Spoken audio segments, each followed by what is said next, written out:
તો હું આજે આવી ગઈ છું આપણે જલોત્રા નજીક કર્માવત ગામમાં. પાછળ તમે જોઈ રહ્યા છો આ તળેટીઓ, કર્માવત ગામ નજીક આવેલી તળેટીઓ. અહીંયા નજીકમાં જ તળાવ પણ બની રહ્યું છે. ચાલો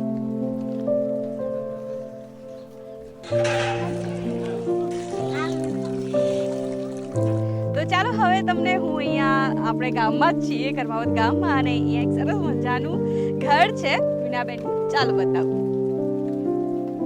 સાચવજો. આ છે ગાય. આ છે એમનું ઘર. એટલું મસ્ત મજાનું એટમોસ્ફિયર છે. અને અહીંયા રાજા છે બકરીબેન. હવે આ લોકોને નહીં ગમે હું બેસી તો